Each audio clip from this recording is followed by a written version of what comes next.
Medical ভর্তি পরীক্ষার প্রশ্নপত্র ফাঁসকে কেন্দ্র করে ভারতের রাজধানী নয়াদিল্লিতে চলমান উত্তেজনা নতুন মাত্রা পেয়েছে। একদিকে ককরোচ জনতা পার্টি সিজেপির প্রতিনিধিদের সঙ্গে কেন্দ্রীয় সরকারের দ্বিতীয় দফার বৈঠক শেষ হয়েছে, অন্যদিকে এই ইস্যুতে প্রধানমন্ত্রী নরেন্দ্র মোদীর প্রতি প্রকাশ্য সমর্থন জানিয়েছেন পশ্চিমবঙ্গের মুখ্যমন্ত্রী শুভেন্দু অধিকারী। ফলে আন্দোলন, রাজনীতি ও প্রশাসনিক তৎপরতা মিলিয়ে পরিস্থিতি আরও তাৎপর্যপূর্ণ হয়ে উঠছে। শুক্রবার দুপুরে যন্তর মন্তর থেকে সিজেপির প্রতিনিধিরা কনস্টিটিউশন ক্লাবে আসেন। বৈঠকে কেন্দ্রীয় সরকারের পক্ষ থেকে প্রতিনিধিত্ব করেন মন্ত্রী জগৎ প্রকাশ নাড্ডা। দীর্ঘদিনের অচল অবস্থা নিরসনের লক্ষ্যে এটি কেন্দ্র ও আন্দোলনকারীদের দ্বিতীয় আনুষ্ঠানিক বৈঠক। বৈঠকের আগে কেন্দ্রীয় স্বরাষ্ট্রমন্ত্রী অমিত শাহের বাসভবনে জগৎ প্রকাশ নাড্ডা ও কেন্দ্রীয় মন্ত্রী জিতেন্দ্র সিংয়ের মধ্যে একটি গুরুত্বপূর্ণ বৈঠক অনুষ্ঠিত হয়।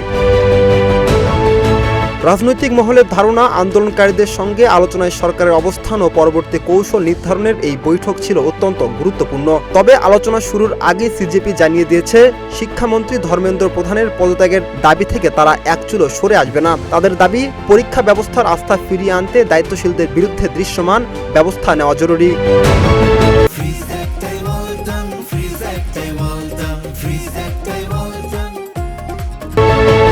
এই পরিস্থিতির মধ্যেই শুভেন্দু নরেন্দ্র মোদীর প্রতি পূর্ণ আস্থা প্রকাশ করে বলেন, দেশের মানুষ প্রধানমন্ত্রীর উপর বিশ্বাস রাখে এবং সেই বিশ্বাস বজায় রাখা উচিত। তিনি বলেন, প্রধানমন্ত্রী যে সিদ্ধান্ত নিচ্ছেন তা দেশের সবার স্বার্থে এবং বিশেষ করে তরুণ প্রজন্মের ভবিষ্যৎ রক্ষার লক্ষ্যে নেওয়া হচ্ছে।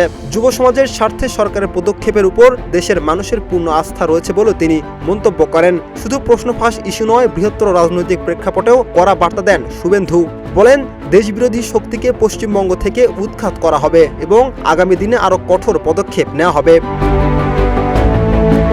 প্রশ্নপত্র ফাঁসকে কেন্দ্র করে রাজধানী নয়াদিল্লিতে কয়েক সপ্তাহ ধরে চলা আন্দোলন ইতিমধ্যে জাতীয় রাজনীতির অন্যতম আলোচিত বিষয়ে পরিণত হয়েছে।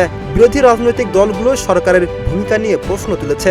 অন্যদিকে কেন্দ্রের দাবি, পরীক্ষা ব্যবস্থার স্বচ্ছতা নিশ্চিত করতে প্রয়োজনীয় সব ধরনের ব্যবস্থা নেওয়া হচ্ছে এবং আইনগত পদক্ষেপও জোরদার করা হচ্ছে। রাকিব হাসান, ইত্তেফাক নিউজ।